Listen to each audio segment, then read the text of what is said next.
Bonjour Moussa Ablaï, bienvenue au Festival Nuit d'Afrique. C'est pas la première fois que vous êtes à Montréal, est-ce que vous étiez à Montréal avant? Oui, on va dire les 5-10 dernières années, on vient souvent à Montréal. On a fait notre dernier album, on l'a enregistré ici à 40-50%. Et puis quelque part on a une partie de la famille ici. Donc c'est aussi que nous, en tant que producteurs, on a un label qui s'appelle Meur Libre Prod. Donc depuis 3-4 années qui est aussi implanté à Montréal. Donc c'est un label de production et de management. Et nous en tant qu'artistes, on va de chaque été, on a une scène qui passe par, on a une tournée qui passe par Montréal, ça s'appelle Guinée Urban Tour. Donc cette année on ne l'a pas fait parce que justement on avait le Festival Nuit d'Afrique et qui était une très bonne occasion pour nous de communier avec le grand public. Parlons un peu de la musique guinéenne. La musique guinéenne qu'on connaît grâce aux grands comme Mori Kanté ou même Sékou Bambino qui se produira demain. Et donc en fait la musique hip-hop elle est peu connue, elle est moins connue en Guinée qu'au Sénégal. Le Sénégal, le marché il est beaucoup plus grand, il y a beaucoup de rappeurs sénégalais qui voyagent un peu partout. Donc est-ce que vous voyez ces différences, comment vous représentez les Guinéens en tant que groupe de rap? Est-ce que vous vous positionnez comme groupe de rap, de hip-hop, ou est-ce que vous mélangez les styles? Pour vous c'est plutôt les musiques guinéennes que vous représentez? Nous à la base, c'est clair que c'est une formation qui est partie du hip-hop, mais c'est assez diversifié. Dans notre hip-hop, comme vous l'avez vu dans le concert, vous avez un peu de tout. Donc ça va du dancehall, du reggae, aussi aujourd'hui de l'afro, beaucoup d'afro dans le hip-hop. Mais dire que le marché sénégalais en tant que tel est très important, c'est vrai. Et c'est vrai qu'à la base, les artistes sénégalais ont été les premiers à sortir du continent et à représenter d'ailleurs valablement le continent via leur musique. Mais aujourd'hui, il y a un véritable marché et une implosion qui s'est faite en Guinée. Donc, moi je vous dis tout de suite, c'est l'un des plus gros marchés de la sous-région. Aujourd'hui, passe par la Guinée. Le plus grand public aujourd'hui de la musique urbaine tout court, de la musique tout court se trouve en Guinée. Il est vrai qu'il y a un travail à faire pour faire sortir cette musique urbaine au-delà de la Guinée, chose qu'on est en train de faire depuis quelques années via le projet Guinée Urban Tour dont on vous a parlé. Aujourd'hui, on essaie d'emboîter le pas de Mori Kanté, de Sékou Bambino pour essayer de faire connaître le hip-hop guinéen et le hip-hop africain davantage. Est-ce que vous trouvez que la jeunesse de Dakar et de Conakry écoute la même musique, ou est-ce que vous avez quand même, vous croyez qu'il y a des différences? Bon, on va dire que le Sénégal, ils sont très axés sur la musique locale, le malak. Depuis quelques années, ces derniers temps, ils ont tendance à s'ouvrir à la musique des autres pays d'Afrique. Mais nous, on pense que, par exemple, la Guinée, on a la chance d'avoir un public qui absorbe beaucoup de musique, qui écoute du tout, qui aime le dancehall autant que le rap, autant que le reggae, autant que la musique locale et le pop musique et toutes sortes de musique passent par là. Et aujourd'hui, comme il disait, on a la chance d'avoir le plus grand public. Aujourd'hui, tu peux pas faire un concert de Doug G-Forestry ou de Maître Gims à Conakry à moins de 25 000 personnes. C'est pas possible. Donc il y a une vraie explosion du spectacle en Guinée et c'est devenu important pour tous les grands artistes internationaux de passer par la Guinée, parce que après la Guinée tu peux dire voilà ce que j'ai fait, j'ai rempli un stade, parce que le public guinéen ils sont fous de musique et ils sont complètement ouverts à ça. Et avec vos tournées, où est-ce que vous aimez jouer le plus? Pardon? Où est-ce que vous aimez jouer le plus? Parmi toutes les, si vous choisissez le public? Il est clair que c'est magnifique de jouer sur des scènes comme la scène du Nuit d'Afrique. Il faut le faire dans sa carrière, comme on dit souvent. C'est magnifique de rencontrer d'autres publics, d'autres façons de faire, d'autres mentalités.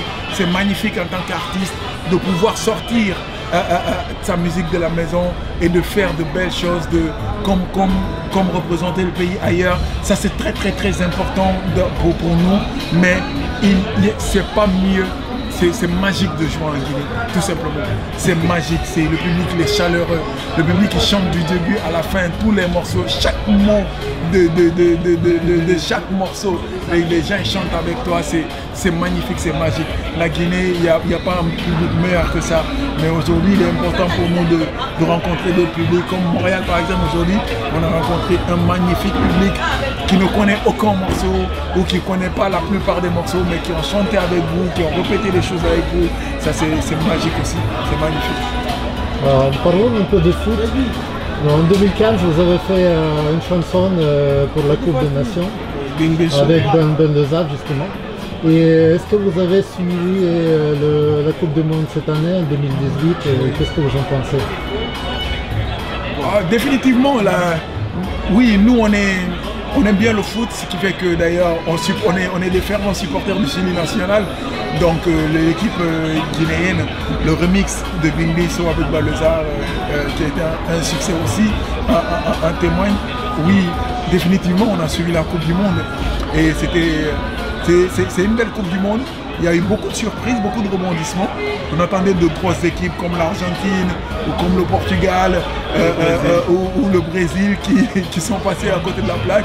On a vu une belle équipe croate, une belle équipe de la Belgique. D'ailleurs, moi, je misais sur eux. J'arrive. On a vu une très belle équipe du Sénégal qui malheureusement a été éliminée au carton jaune. C'est vraiment pas de bol. Ouais, c'est vraiment pas de bol. Ouais, une belle équipe du Sénégal. Et la surprise, ça vient de la France. Ils ont rapporté la Coupe du Monde. Chapeau pour eux. Ils ont mérité. Mais j'ai vu de belles équipes. Je pensais que la Belgique aurait été un beau champion. Ou le Sénégal. Bon, expliquez-nous un peu vos projets, à part la musique, vos projets comme votre engagement politique, social et culturel. On préfère des engagements il est plus social que politique. Ouais, on préfère des engagements sociaux parce que pour nous, on pense que le combat n'est pas c'est important pour nous d'avoir une position de contre-pouvoir. Mais pour nous, on pense que le combat il est ailleurs. Il est sur le travail de changement de mentalité, sur le travail de l'éducation. Donc on préfère toujours se tourner vers la population guinéenne, vers la population africaine. On préfère se tourner vers la jeunesse pour travailler avec eux, pour dire il est possible de réussir, il est possible d'avancer, il est possible de changer les choses, mais il faut que ça vienne de nous. Et ça passe par l'éducation, aller se former et accepter de bien se former pour pouvoir prendre la relève, pour pouvoir proposer un nouveau citoyen africain conscient des enjeux politiques, mais aussi conscient des enjeux de développement. Donc voilà, c'est pourquoi nous, on travaille beaucoup dans l'éducation. On fait venir des manuels scolaires à travers une association qu'on appelle 7e continent. Et on a plein d'autres partenaires qui sont en France, qu'on appelle West Africa Solidarité, avec qui on fait des conteneurs de manuels scolaires, de lits d'hôpitaux, qu'on distribue à travers le pays. Parce que pour nous, il est important que les jeunes lisent, il est important que la jeunesse se forme. Et donc pour nous, au-delà de la musique, on a voulu poser des actes pour pouvoir dire oui, au-delà de dire il faut faire, il faut penser, et au-delà de proposer des solutions, nous-mêmes on a envie de participer à ce développement. Donc voilà un peu ce qu'on fait. Aussi on a d'autres projets, comme par exemple, en ce moment-ci on travaille sur un projet qu'on appelle Fallait. C'est entreprendre, réussir chez nous.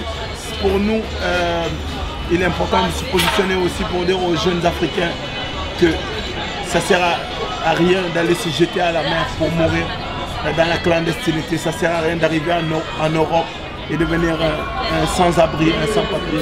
Il est important qu'ils sachent qu'on a des modèles de réussite dans nos pays qui sont partis de rien, qui n'ont même pas souvent été à l'école, mais qui sont devenus de grands entrepreneurs et qui ont aujourd'hui les entreprises les plus crédibles au pays et qui sont très forts, qui n'ont rien à envier aux entreprises ailleurs. Donc pour nous, Donc on se positionne pour dire à la Ça jeunesse. s'appelle Fallait. Oui, le projet c'est Fallait. Et Fallait, c'est un extrait en fait, c'est un extrait de l'album Dynasty, Oui. donc qu'on avait fait à la sortie de l'album, et donc qui, comme il le dit bien, traite de la migration clandestine, mais parce que la vérité cruelle, la cruelle vérité, c'est que dans nos pays, il y a beaucoup de jeunes qui, à cause de la pauvreté, à cause du manque d'infrastructures, à cause du manque d'opportunités, se jettent malheureusement à la mer ou dans le désert pour un lendemain meilleur. Donc le projet s'appelle Fallait, et Entreprendre Réussir chez nous est un volet du projet Fallait qui aujourd'hui nous permet, nous, de lier l'acte à la parole. Donc on milite dans les morceaux, on essaye de... Le morceau devient un vecteur de communication aussi pour informer les gens qui ne sont pas informés, qui vont vers une mort certaine et pas vers l'Eldorado. Donc le projet nous permet de lier l'acte à la parole en essayant de partir sur le terrain, rencontrer des jeunes dans leur milieu direct pour parler, discuter avec eux de leurs aspirations, mais aussi observer dans le tas, voir des gens qui ont déjà envie de faire des petites entreprises, donc c'est des startups, et d'essayer de les subventionner à hauteur d'un montant pour qu'ils puissent booster leur petit business. Donc pour nous c'est juste à titre d'exemple. On sait que ça ne va pas forcément éradiquer le fléau, mais au moins ça montre combien de fois on a envie que nos frères arrêtent d'aller mourir dans le désert ou dans la mer ou pour rien du tout, parce que seulement là où ils vivent c'est chaud pour eux. Vous avez quelques mots pour le public montréalais? Est-ce que vous revenez à Montréal? On aimerait bien revenir à Montréal souvent. Cette année on a fait le festival Nuit d'Afrique, c'est lourd. On espère que l'année prochaine on va faire tout le Québec et que l'année qui va suivre on va faire tout le Canada. Bon, je vous laisse mettre, merci beaucoup. C'est nous qui vous remercions.